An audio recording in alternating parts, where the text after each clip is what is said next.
Bismillahirrahmanirrahim.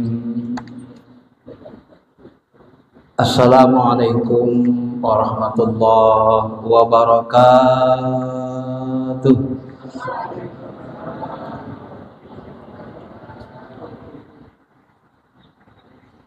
Alhamdulillah. Alhamdulillahilladzi an'amana binikmatil iman wal islam wal ihsan, binikmatil al-Quran was sunnah wal hidayah. Asyhadu an la ilaha illallah wahdahu la syarikalah wa asyhadu anna Muhammadan abduhu wa rasuluh alladzi la nabiyya ba'da. Allahumma shalli ala habibina syafi'ina wa maulana Muhammadin wa ala alihi wa sahbihi ajma'in. Amma ba'd. Bapak Ibu, ma'asyiral muslimin yang dirahmati Allah, mari sama-sama kita mensyukuri segala nikmat yang Allah berikan kepada kita,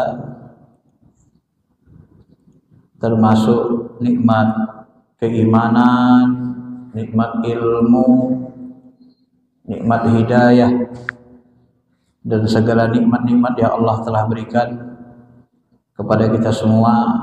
Mudah-mudahan dengan syukur ini Allah Subhanahu wa taala melimpahkan tambahan nikmat kepada kita semua dan menjadikan kita sebagai hamba yang pandai bersyukur.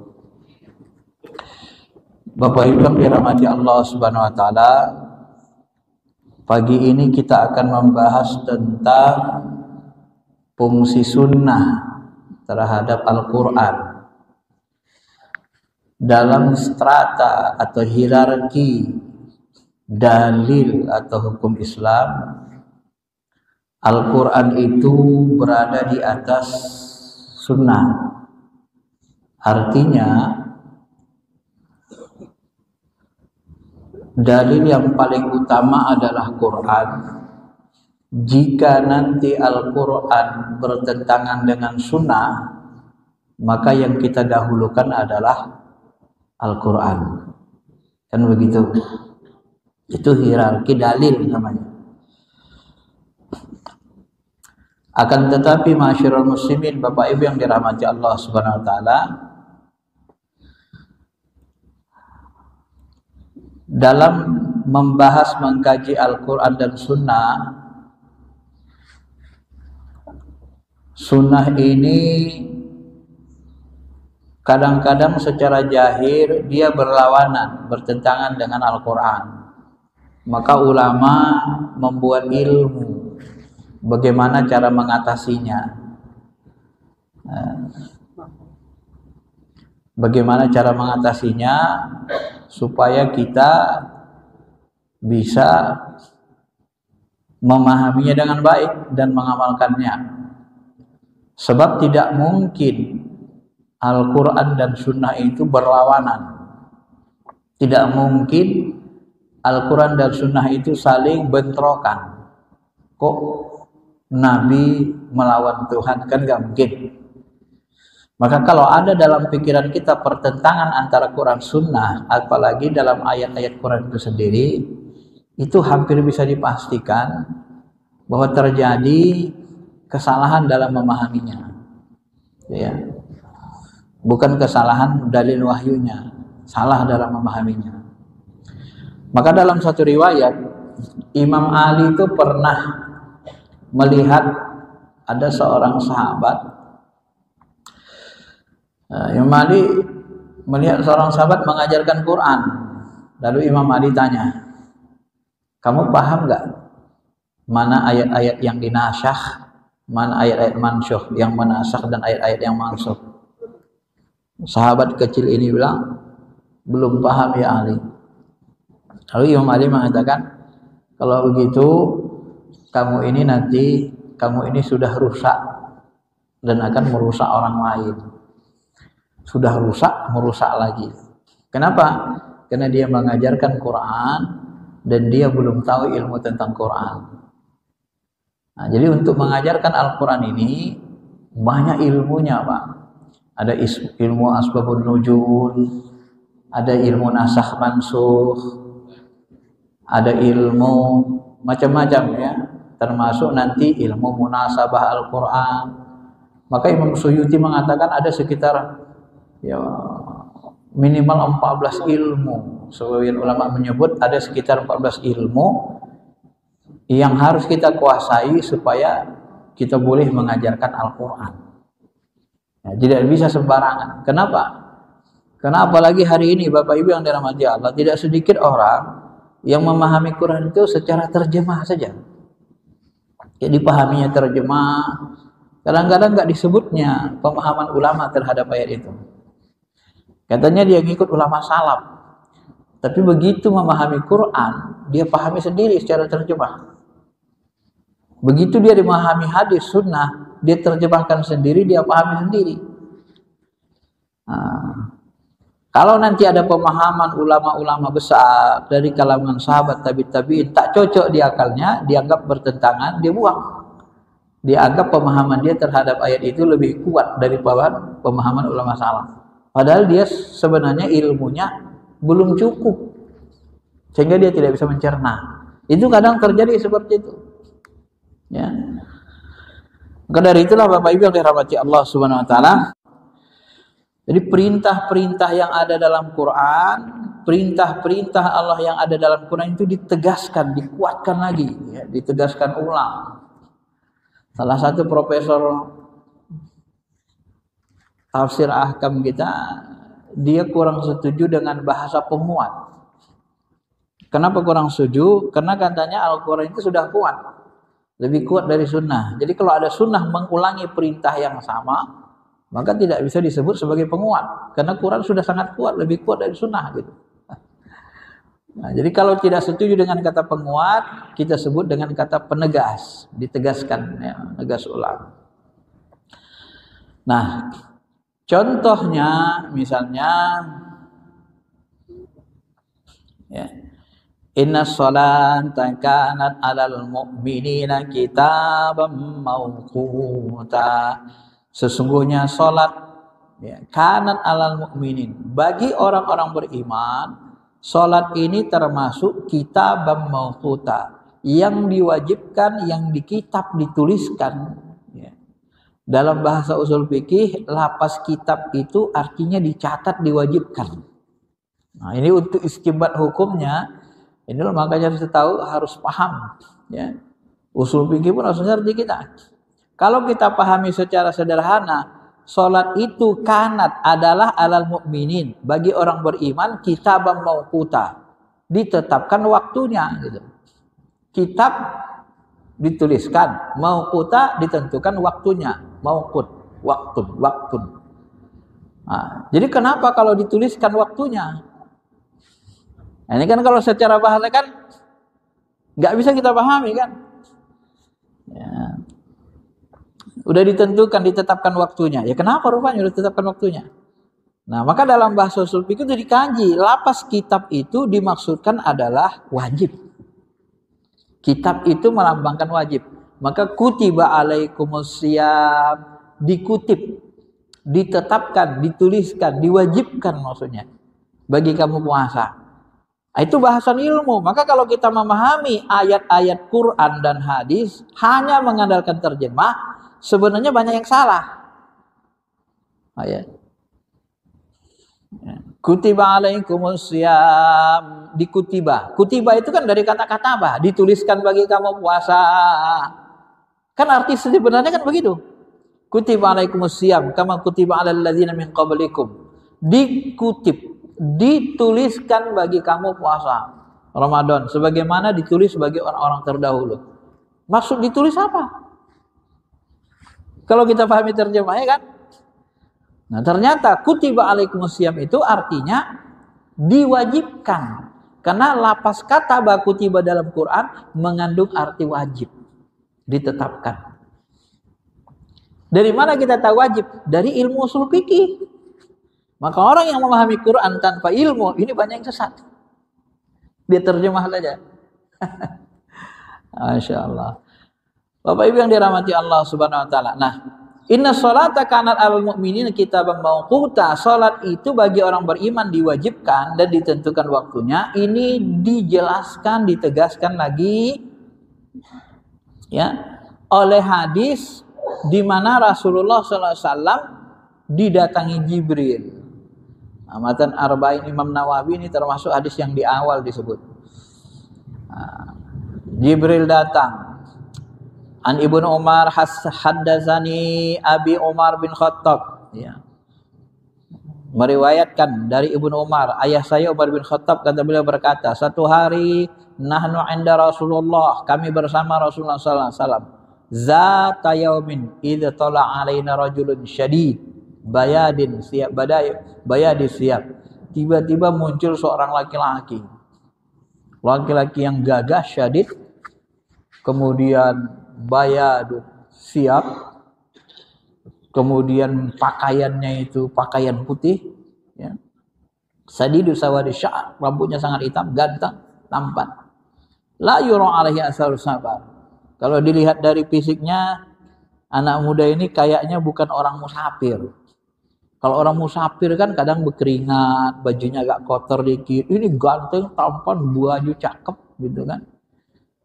Rambutnya hitam, ya. Kalau orang sekarang ya steady gitu ya, gayanya luar biasa.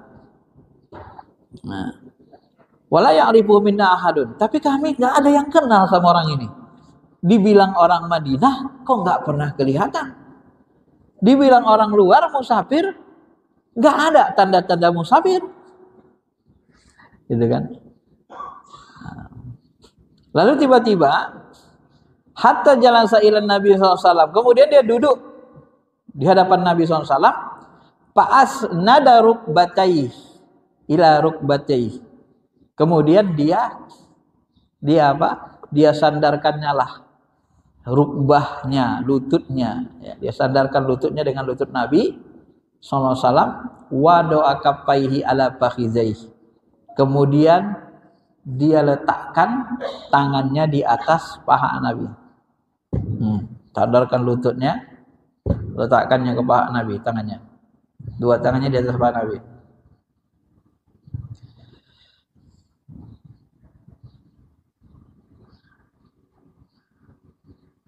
Atau di sini disebut diletakkan kedua tangannya di atas kedua pahanya. Atau dia letakkan di pahanya begini kan. Kemudian dia bilang kepada Rasul, "Ya Muhammad, akhbirni anil Islam." Ya Muhammad, coba jelaskan padaku, Islam itu apa sih? Nah, lalu Nabi mengatakan, Islam itu adalah antashhadu an la ilaha illallah wa anna Muhammadar Rasulullah wa tuqimus shalah. Jadi Islam itu syahadat, mendirikan salat, kemudian mengeluarkan zakat, puasa Ramadan dan haji. Nah, hadis ini menyebut mendirikan sholat. Hadis ini menyebut rukun Islam. Islam itu unsurnya 5. Syahadat, mendirikan sholat, menunaikan zakat, puasa Ramadan, dan haji. Maka dari sini dipahami bahwa sholat itu merupakan pilar rukun Islam. Kalau kita mau benar-benar Islam, 5 ini harus ada dalam diri kita. Kalau tidak ada 5 ini, salah satunya hilang, maka keislaman kita tidak diakui. Maka orang yang meninggalkan sholat dengan sengaja mengingkarinya, mengingkari kewajiban sholat 5 waktu, itu dihukum kafir. Ya. Al-farqu bainal mu'min wal kafir tarkus sholat. Perbedaan orang beriman dengan orang kafir meninggalkan sholat. Itu bedanya. Nah, ini juga hadis ini kalau kita pahami tekstual, bahaya tanpa ilmu. Bahayanya di mana? Saya pernah di Facebook itu. Ada orang suka mengkafir-kafirkan orang Islam. Lalu saya bilang begini, ya. Ketika saya tanya, bagaimana menurut Anda itu artis yang keluar dari agama Islam nikah? Kan ada artis kemarin keluar dari agama Islam berapa tahun yang lalu. Nah, itu harusnya hukumnya dibunuh. murtad. Hukum orang murtad itu dibunuh katanya. Siapa yang keluar dari agama Islam, maka dia hukumnya bunuh. Ya. Karena dia kafir. Oke. Kemudian saya sebut kepada dia. Apa saya sebut? Saya sebut kepada dia, bagaimana menurut Anda kalau orang tua Anda meninggalkan sholat? Nabi mengatakan, barang siapa meninggalkan sholat dengan sengaja, man tarakas sholata muta'ammidan faqad kafara jiharan, maka dia kafir secara nyata. Pernah nggak Anda melihat orang tua Anda kafir meninggalkan sholat? Kalau pernah, maka orang tua Anda itu kafir.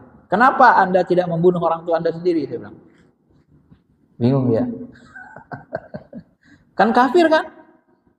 Ini memahami ayat hadis nih Pak, kalau nggak pakai ilmu gawat gitu. Ngeri kan? Ini hadisnya sahih. Man taraka sholata muta'ammidan faqad kafara jiharan. Siapa yang dengan sengaja meninggalkan sholat, maka dia kafir nyata. Jadi kalau ada di rumah kita meninggalkan sholat, udah balik dia, orang tua kita, itu kan kafir nyata. Nah kalau kafir berarti murtad. Kalau murtad, hukum murtad apa? Hukum bunuh. Kenapa nggak ada bunuh orang tua Anda? Saya bilang. Bingung dia, nggak bisa jawab dia. Ngeri nggak? Nah, itulah bahayanya belajar sama orang nggak berilmu.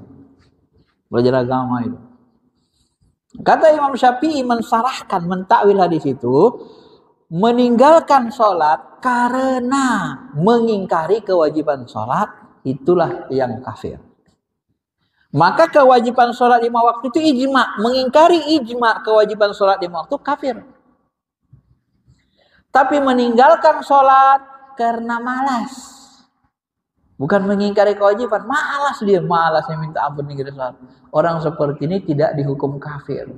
Hukumannya apa? Hukumannya fasik, pendosa besar. Hukumannya apa? Dipukul, bukan dibunuh. Maka muru auladakum bis salat, suruh anak kamu salat waktu dia berumur sab'un, 7 tahun. Kalau udah umur 10 tahun, wadribuhum, pukul. Umur 10 tahun enggak mau salat, boleh dipukul. Ya. Udah dewasa enggak mau salat, boleh diusir dari rumah, bukan dibunuh. Paham? Ini cara memahami Al-Quran Sunnah itu begitu. Supaya kita jangan sesat.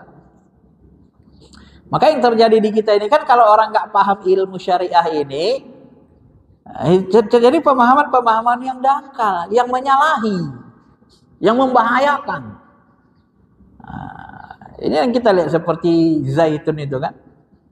Udah tahunya dia, udah disepakati ulamanya. Sawu, supu, pakum, rapatkan saf. Setiap mau sholat, rapatkan saf, sholat jemaah. Sepakat ulama dirapatkan saf, sepakat. Hadisnya sahih. Hukumnya apa? Sunnah, bukan wajib. Kalau nggak rapat, nggak batal sholat kita. Betul. Tapi sudah ijma, udah disepakati. Nah, sesuatu yang sudah disepakati ijma ulama, kita ingkari. Nah, ini dosa. Kalau dia dalam puru, itu namanya dosa, haram. Mengingkari sunnah, namanya menghilangkan sunnah. Tapi kalau sunnah yang wajib, yang disepakati akidah yang wajib, Al-Quran itu firman Allah, kalamullah. Akidah Ahlussunnah wal Jamaah sepakat, Al-Quran kalamullah, firman Allah. Dia bilang Al-Quran itu kata-kata Nabi Muhammad, kafir secara akidah. Kenapa? Mengingkari ijma. Nah, itu di hati kita. Ya. Bisa kita kafir ke sana. Tapi kalau kita katakan huruf Al-Quran itu makhluk, masih boleh. Kenapa? Karena hurufnya. Huruf Al-Quran yang makhluk. Ya. Tapi pilihan bahasa Al-Quran itu, pilihan kata Al-Quran itu, pilihan Allah langsung. Firman Allah. Bukan pilihan Nabi Muhammad. Maka kalau kita baca Quran, 1 huruf dapat 10 hasanah. Kalau baca hadis, tak begitu pahalanya. Kan dibedakan Nabi, dibedakan Allah. Pahala baca Quran dengan baca hadis. Kenapa? Karena yang kata-kata Al-Quran itu pilihan katanya, pilihan Allah langsung. Nah, itu maka disebut firman Allah.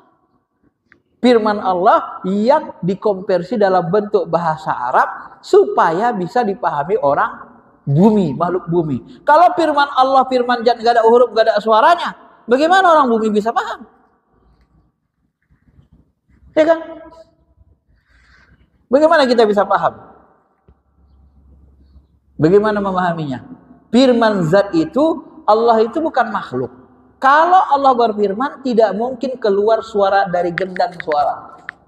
Kenapa? Karena yang mengeluarkan suara saya ini ada gendang suara. Tuhan mana ada gendang suaranya? Nah, maka dalam akidah Ahlussunnah wal Jamaah disebut Allah itu zatnya ya tidak berbentuk, tidak berupa, tidak berwarna. Kalau dia berfirman dengan zatnya, nggak ada huruf, nggak ada kata. Benar, nggak ada hurufnya. Maka ketika dia berfirman, yang bisa memahaminya pertama adalah qalam, pena. Maka penalah yang menuliskannya di Lauh Mahfuz. Jadi firman Allah itu dituliskan pena dalam bentuk bahasa Arab di Lauh Mahfuz. Baru diturunkan nanti ke langit dunia, kata Ibnu Abbas, baru diturunkan ke bumi. Kenapa? Karena dia mau dipakai orang bumi. Kalau orang bumi, kalau nggak ada suaranya nggak bisa paham. Nah, begitu bahasanya. Bapak Ibu yang dirahmati Allah Subhanahu Wa Taala. Ini yang pertama. Jadi menegaskan sunnah itu mempertegas apa yang ada dalam Al-Quran. Jadi ketika Al-Quran menyebut sholat itu wajib, ditegaskan oleh sunnah. Sholat 5 waktu itu rukun Islam. Ya. Nah, meninggalkan sholat itu dengan sengaja, mengingkari perintah sholat, kafir. Ya, tegas, dipertegas lagi dengan sunnah. Itu yang fungsi pertama. Fungsi kedua adalah sebagai penjelas atau bayan. Ya. Penjelas. Nah, penjelas ini ada beberapa poin bagian dari penjelas ini.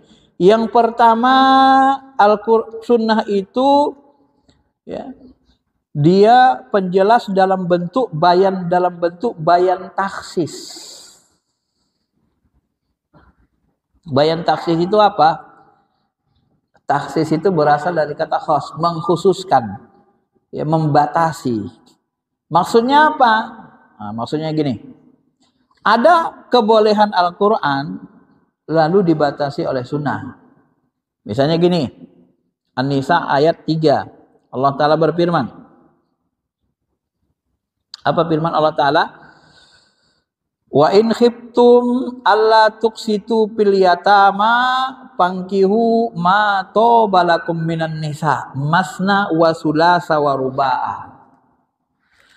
Jika kamu takut tidak bisa berlaku adil bagi anak yatim, maka nikahilah wanita yang kamu cintai, yang kamu senangi, masna wa sulasa wa ruba, 2, 3 atau 4. Wa in khiftum alla ta'dilu, kalau kamu takut tidak bisa berlaku adil, fawahidah, maka satu saja.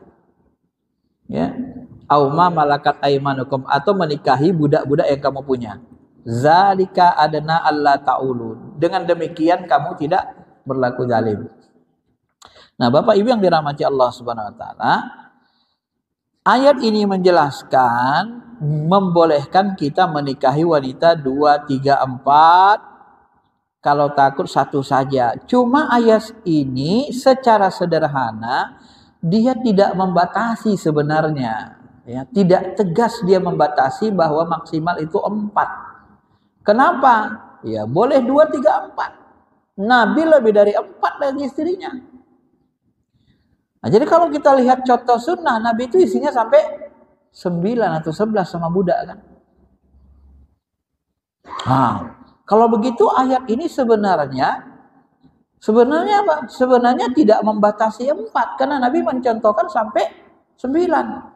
Maka masih ada orang sampai sekarang itu yang dia menikahi lebih dari 4. Istrinya sampai 5, ada yang sampai 9. Dia nganggap itu sunnah. Ya. Kenapa terjadi begitu? Nah, ini jawabannya. Karena dia tidak memahami ayat ini, tidak memahami hadis-hadis yang mentaksisnya. Ya.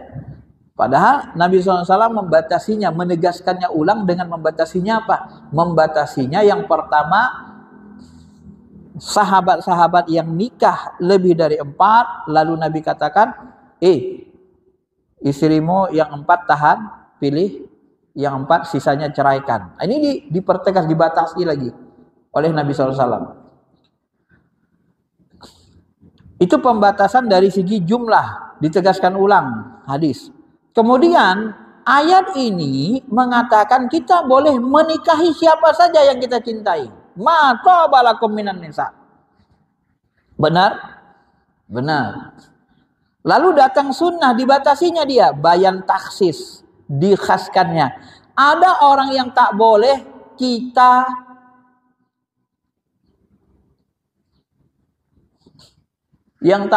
kita nikahi. Siapa itu? Kata Nabi, la tajma'u bainal mar'i wa ammatiha wala bainal mar'ah wa khalatiha. Jangan kamu nikahi, tak boleh menikahi sekali dua, memadu seorang wanita dengan ammahnya, saudara perempuan bapaknya, makciknya, adik ayah kita, kakak ayah kita, tak boleh kita nikahi.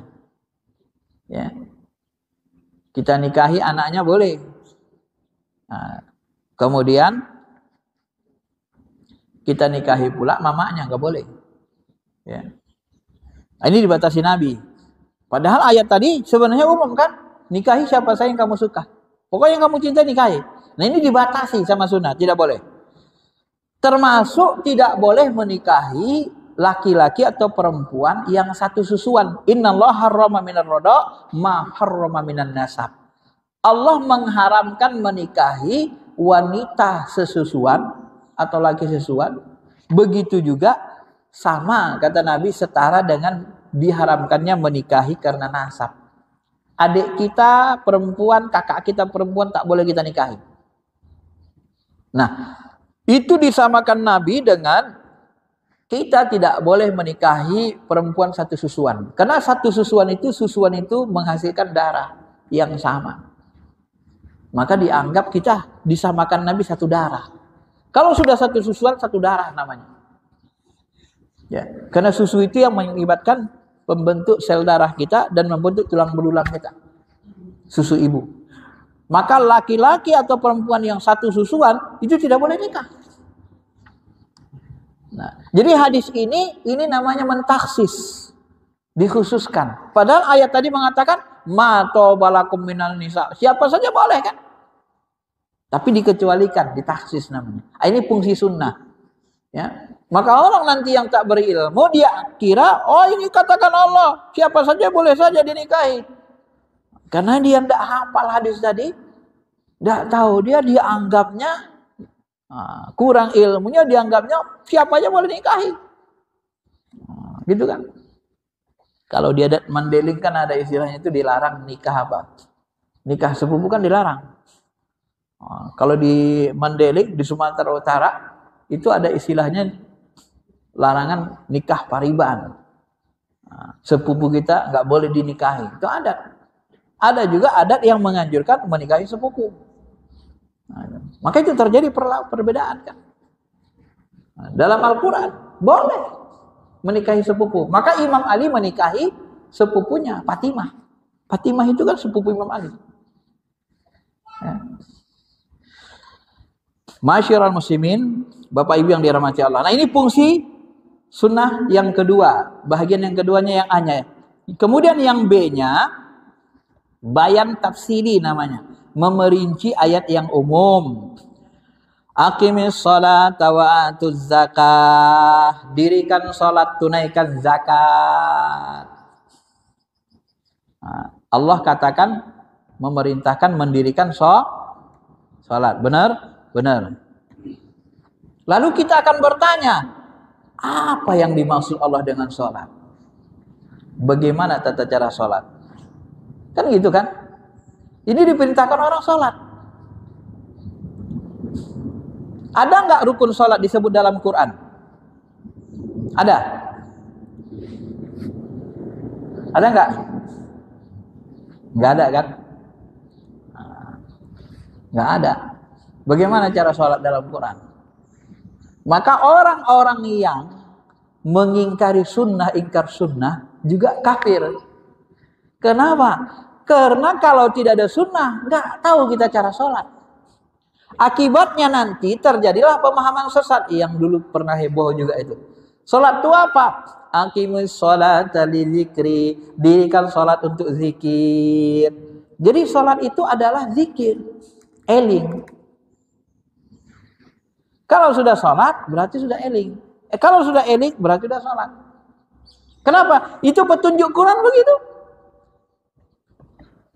Aqimis sholata lidzikri, dirikan sholat untuk zikir. Jadi dianggapnya eling itu udah sholat sama dia. Karena sholat itu artinya doa. Arti dasarnya doa. Nah, doa itu bagian dari zikir, ingat. Jadi kalau sudah berdoa, sudah eling, udah. Orang seperti ini masuk ke wilayah ingkar sunnah.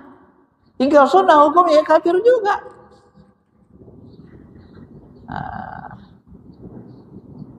Nah, itulah perlunya ilmu. Maka memahami Al-Quran Sunnah, Al-Quran Hadis harus pakai ilmu. Nggak bisa enggak. Kalau kita hanya mengandalkan terjemah, ya dirikan sholat, sholat itu untuk zikir, untuk ingat. Ya udah, berarti harus eling, udah sholat dong. Benar. Mana dalilnya? Ini aqimis sholata lidzikri. Ya. Tapi sunnah nggak begitu. Ya. Quran itu kan di atas sunnah. Nggak perlu kita pakai sunnah. Kita perlunya pakai Quran aja, firman Tuhan. Sesat lagi kan? Kafir lagi dia. Ingkar sunnah. Nah, ini bahayanya kalau memahami Al-Quran hadis tidak pakai ilmu. Ya. Maka Nabi SAW merinci bagaimana cara sholat. Kata Nabi, "Sallu kama ra'aitumuni usolli." Kalau kamu mau sholat, lihat bagaimana cara kau sholat. Lihat, gini caranya. Nabi sholat, angkat takbir, dipraktekkan. Kemudian setelah berdiri baca Fatihah, kemudian ruku, kemudian i'tidal, kemudian sujud, duduk antara dua sujud. Ini dipraktikkan Nabi. Sahabat melihat, oh begini cara sholat yang diperintahkan Allah ya. Jadi bukan sholat zikir eling. Nah, nggak tahu kita masih ada nggak aliran eling di Indonesia ini. Bapak Ibu yang dirahmati Allah Subhanahu Wa Taala. Nah ini bayan namanya tafsili, berfungsi menjelaskan, memerinci. Ya. Kemudian yang berikutnya, bagian dari kedua, bayan juga masih dalam bayan, namanya bayan ta'yin, menentukan makna yang dimaksud Quran. Misalnya gini, kata sebagian ulama, wal mutallaqatu yatarabbasna bi anfusihinna salasa quru. Perempuan yang ditolak hendaklah menunggu selama 3 kali quru.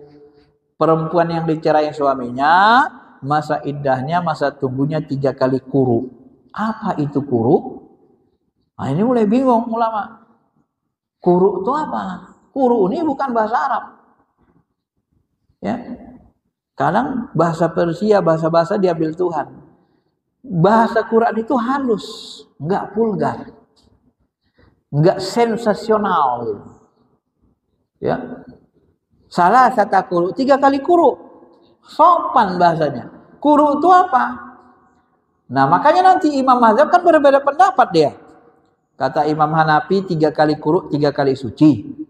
Kata Imam Syafi'i 3 kali quru, 3 kali haid. Mana yang benar? Sebenarnya dua-duanya boleh saja dipakai. Nah, ketika diteliti sebagian ulama menurut hadis, diteliti, ya, walaupun awalnya kata quru ini bisa artinya haid atau suci, ya, tapi arti harfiah dari quru itu berasal dari qur'un, yaitu yang dibiasakan, waktul al-mu'tad. Nah, maka iddah itu, ya, waktu yang dibiasakan itu biasanya disebut dengan waktu haid. Maka iddah itu difungsikan untuk mengetahui tidak ada kehamilan. Sebab tidak boleh menikahi wanita yang hamil haram. Maka fungsi iddah itu untuk melihat rahim perempuan itu kosong, tidak hamil. Nah, itu fungsinya. Nah, Maka untuk melihat wanita itu tidak hamil, cara melihat secara pasti kedokteran hari ini apa? Kalau dia menstruasi, kalau dia haid. Kalau dia haid berarti dia nggak hamil. Nggak jadi dia. Nah, maka 3 kali kuru itu dipahami oleh ulama Syafi'i dengan 3 kali haid. 3 kali kotor. Cuma kan Quran bahasanya kan indah. Enggak, walaupun itu haid, menstruasi dia nggak sebut dengan haid, tapi dia sebut kuru. Bahasanya sopan. Nah, itulah gaya bahasa Quran ya. Karena Al-Quran itu selalu menggunakan bahasa yang sopan. Di samping itu ada hadis juga yang mengatakan bahwa iddah perempuan itu yang ditolak 3 kali haid. Memang ada juga hadisnya. Walaupun nanti ulama Hanafi tidak memakai hadis ini, mereka lebih cenderung kepada memahami kuru itu dengan suci. Kemudian bayan yang keempat, bagian kedua tadi, bayan berikutnya, bayan nasakh. Nah, inilah yang dikatakan Imam Ali tadi. Ya, harus tahu kita mana ayat-ayat yang sudah dihapus hukumnya, mana ayat-ayat yang masih berlaku. Ini selalu terjadi. Ilmu nasakh ini kalau dikumpul dia satu buku juga dia. Ayat-ayat mana yang sudah tidak berlaku. Nanti orang-orang yang baca Quran belajar sendiri dengan terjemah, diamalkannya aja, tak tahu dia ayat ini sudah dinasakh gitu loh. Nah, itu yang buat dia sesat nanti, merusak orang. Contoh yang dinasakh. Kutiba alaikum idza hadara ahadukumul mautu in taraka khairan al-wasiyatu lil walidin wal aqrabin bil ma'rufi haqqan 'alal muttaqin. Diwajibkan atas kamu apabila di antara kamu kedatangan tanda-tanda meninggal, jika ia meninggalkan harta yang banyak, berwasiatlah untuk ibu-ibunya, bapaknya, karib kerabatnya secara ma'ruf. Ini merupakan hakkon, kewajiban. Nah, jadi kalau ada kata hakkon dalam Quran, itu maknanya wajib. Kutiba hakkon, nah itu dalam usul fikih lagi. Wah. Hakkon alal muttaqin, benar-benar bagi orang bertakwa. Nah, itu kalau memahami tekstual, salah lagi. Memahami tekstual salah lagi. Hakkon itu dalam usul fikih maknanya wajib. Hakkon alal muttaqin, wajib bagi orang bertakwa. Jadi bagi orang bertakwa kalau mau meninggal wajib wasiat. Ini Al-Quran yang ngomong. Nah, kalau kita pahami secara terjemah, salah kita di hak. Kita pahami, tahu kita arti hak. Tak tahu kita ilmu nasakh mansukh. Akhirnya kita wasiatkanlah. Nah, ini nanti hartanya kalau meninggal untukmu aja semua. Habis. Berdosa kita. Berdosa. Menjalimi anak yang lain, menjalimi istri. Karena ada waris. Maka kata ulama, ayat ini dinasakh oleh hadis la wasiyata liwaris. Ini dipakai Imam Syafi'i. Tidak boleh berwasiat kepada ahli waris. Kalau di sini jelas ayatnya ngomong. Wasiat itu kepada ibu, bapak, karib, kerabat, anak-anak. Ya. Gak boleh berwasiat kepada ahli waris. Kalaupun nanti wasiat kepada ahli waris, boleh jika disepakati seluruh ahli waris. Nah, nanti kalau bapak meninggal, untuk mula ruko yang di sana ya, yang ini kalian bagi kalian. Ayahnya tidak adil, karena ruko di sana laris, sementara ruko yang lain, usaha yang lain tidak laris. Gak boleh berwasiat sama ahli waris, menjalimi anak yang lain. Kalau mau dibolehkan, kumpul semua warisan. Bagaimana anak-anakku kalau ruko sana nanti untuk si Fulan, si A. Kalau kalian bagi yang sana, mau nggak? Boleh nggak? Boleh ya, nggak apa-apa. Karena dia yang paling tua, megang usaha ayah. Setuju ahli waris semua, baru boleh. Kalau nggak boleh, nggak setuju, nggak boleh wasiat. Ini yang banyak nggak dipahami orang. Diamalin juga ini ayat wasiat ini. Mau meninggal, harta warisan dibagi sama dia. Akhirnya menjalimi anak yang lain, perang. Ya kan? Nah, banyak nggak terjadi itu? Banyak. Nah, kalau dalam mazhab Syafi'i, ayat ini sudah dinasakh namanya, dihapus hukumnya. Yang menghapusnya hadis, la wasiyata diwaris. Ini hadis sahih, hadis ahad. Nah, di sini yang terjadi perbedaan nanti. Hadis ahad itu tidak bisa menasakh Quran, kata sebagian ulama mazhab. Maka sebagian ulama mazhab ada juga yang menolak nasakh seperti ini, model Imam Syafi'i. Salah satu ulama yang memperkenalkan nasakh secara rinci itu Imam Syafi'i. Ulama tabi'in. Kalau sahabat Imam Ali, Ibnu Abbas, ahli-ahli ilmunya. Memang itu nasakh itu ada penghapusan. Ya. Maka nanti kesalahan orang Khawarij itu kan mereka tekstual, satu ayat yang lain nggak dipahami. Maka ketika orang Khawarij itu mengkafirkan Ali, mengkafirkan Ibnu Abbas, itu disebabkan kekurangan ilmu. Wa man lam yahkum bima anzalallah fa ulaika humul kafirun. Siapa yang tidak berhukum dengan hukum Allah maka dia kafir. Ya, Muawiyah itu pemberontak, hukum pemberontak dibunuh, disalib dalam Al-Qur'an. Itu jelas. Hukum pemberontak pembunuh untuk pemberontak bungot itu diperangi, dibunuh, disalib. Ketika Muawiyah memberontak, Ali tidak membunuhnya, tidak menyalibnya, malah berdamai dengan Muawiyah, maka Ali itu kafir. Ini kan model Khawarij. Lalu Ibnu Abbas datang, kenapa kalian kafirkan? Kenapa kalian pisah dari Imam Ali? Memisahkan dari jemaah. Ya, karena Ali sudah kafir, karena dia tidak berhukum dengan hukum Allah. Apa itu? Ya Muawiyah memberontak. Kenapa pemberontak berdamai, bertakim? Hukuman pemberontak itu dibunuh.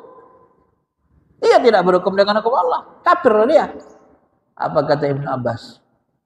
Apa hukum membunuh orang beriman? Nah, mereka seperti lupa ayat ini. Man qatala mu'minan muta'ammidan fajaza'uhu jahannam. Siapa membunuh orang beriman maka balasannya neraka jahanam. Apa kalian tidak baca ayat ini?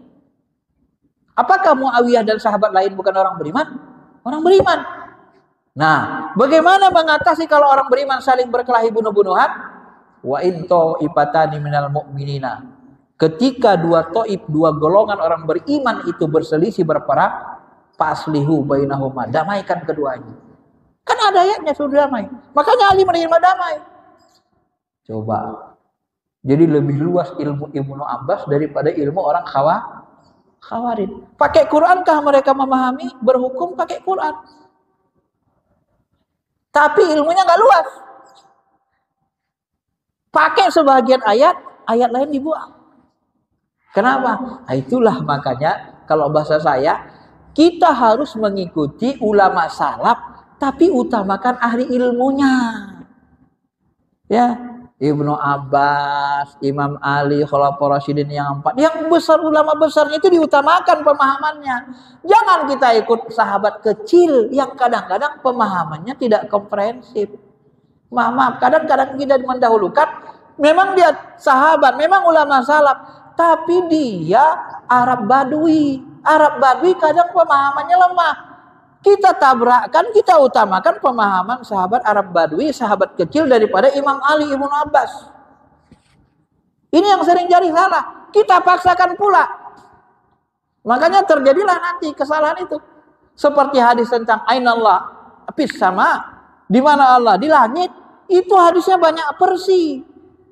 Lalu yang mengatakan di langit itu Buddha. Buddha itu bukan sahabat ahli ilmu. Nabi pun untuk ngetes iman bangga dia, konteksnya beda. Nah, tapi kalau misalnya hadis yang lain, ya Rasulullah, aina Allah qabla khalaqa kulli syai', di mana Allah sebelum dia menciptakan segala sesuatu. Ini lebih komprehensif lagi, lebih tajam lagi. Pertanyaannya, di mana Allah sebelum dia menciptakan segala sesuatu? Nah, kalau Buddha tadi hanya tes keimanan kan. Nah, ini yang begini-begini, kadang begitu. Maka memahami ayat ini, hadis ini ya memang tidak harus berilmu, banyak ilmu pengetahuan supaya kita tidak menyesatkan orang. Ya. Kemudian yang ketiga, ada perintah-perintah agama tidak ada dalam Quran, tapi dalam hadis, dalam sunnah ada. Jadi sunnah itu fungsi ketiganya menetapkan, menentukan hukum yang tidak terdapat dalam Quran. Nah, ini sebagai musyari, Nabi sebagai musyari di sini. Contoh, para Rasulullah SAW zakatal fitr so'an minat tamr. Nabi SAW mempardukan. Nah, pardu ini artinya wajib. Nah, digunakan Nabi lapas parodo. Parodo difardukan. Apa fardu itu? Nah, harus paham kita ulama dalam fikih, fardu itu wajib dikerjakan berpahala, ditinggalkan dosa. Pakai ilmu memahami parodo. Kata parodo. Kalau terjemahkan secara tekstual, ya bisa salah juga nanti kan. Tak paham kita parodo itu, Pak. Rasulullah SAW mewajibkan zakat fitrah dengan 1 sok kurma atau 1 sok gandum bagi muslim yang merdeka maupun budak, laki-laki maupun perempuan, anak kecil maupun dewasa. Padahal anak kecil ini belum baligh. Secara umum kalau orang belum baligh tidak diwajibkan, tidak ada perintah ghairu mukallaf. Tapi dalam hal zakat fitrah ada pengecualian dan Nabi memerintahkan, dan perintah zakat fitrah tidak ada dalam Quran. Cari ayatnya, enggak ketemu. Zakat fitrah di mana adanya? Hanya ada di dalam hadis. Maka dalam hal ini Nabi sebagai musyari menentukan satu hukum yang belum ada dalam sunnah, dalam Al-Quran. Ya. Termasuk haram memakan daging himar. Nggak ada dalam Quran, tapi Nabi mengharamkannya. Haram makan daging binatang buas yang bertairing. Naha an akli kulli zinabi minas siba. Ya, Nabi SAW melarang memakan setiap binatang buas yang bertaring. Binatang buas yang bertaring. Biawak itu masuk binatang buas enggak? Bertaring enggak? Bertaring enggak biawak? Enggak bertaring? Bertaring enggak? Hah? Bener enggak bertaring biawak? Nah, masuk binatang buas. Bertaring harimau. Ya, maka nanti biawak itu kan sebenarnya dalam mazhab Syafi'i lebih kuat diharamkan. Kenapa? Dia binatang buas, makan orang, karnivora, hidup cenderung di 2 alam. Ya, ada yang menghalalkannya, ada. Itu dengan mengutip pendapat Imam Malik. Cuman Imam Malik kan nggak pernah lihat biawak. Imam Malik itu menghalalkan biawak karena orang yang bertanya nggak komprehensif. Ya Imam, ada binatang di laut, dia mirip kayak dog. Nah, dia mirip kayak dog. Dog di Madinah itu halal. Nah, dia binatang di laut, dia mirip kayak dog. Macam mana hukumnya itu? Apa namanya? Buaya. Nah, macam mana bentuk buaya itu? Dia kayak dog, tapi hidup di laut. Nah, kalau begitu haram lah itu. Kalau begitu halal lah itu kata Imam Malik. Kenapa? Dalam pikiran Imam Malik itu kayak dob. Dob kan halal. Cuman dob itu di darat, ini di laut. Ya, binatang laut semuanya halal kata Imam Malik. Gak pernah lihat dia. Nah, ulama-ulama Syafi'i dan Syafi'iyah sekarang mengharamkan di Indonesia karena udah tahu biawak itu begini. Gak disebutnya biawak itu karnivora. Kalau dob di Makkah itu bukan karnivora, dia makanannya bukan binatang. Dia herbivora, makan rumputan. Nah, kalau buaya, dia binatang buas. Maka pendapat yang menghalalkan makan buaya itu pendapat lemah. Kalau bahasa saya kurang analisisnya, kurang tajam, kurang rinci. Nah, kenapa lemah? Ya itu tadi, karena sebenarnya mereka belum mungkin ya tidak membahas fikih tadi, fikih secara rinci, tidak menguasai betul fikih itu. Jadi sehingga kadang memilih pendapat yang kelihatan lemah. Padahal hadisnya sudah jelas banyak yang mendukung haramnya. Haram laki-laki mengawini 2 orang wanita yang bersaudara sekaligus. Nah ini termasuk taksis tadi, ini termasuk juga hukum baru, tidak ada dalam Quran ya. Termasuk perintah akikah. Akikah itu nggak ada dalam Quran, adanya dalam hadis saja. Apabila lahir anak laki-laki, sembelih hewan dan hilangkan gangguan darinya.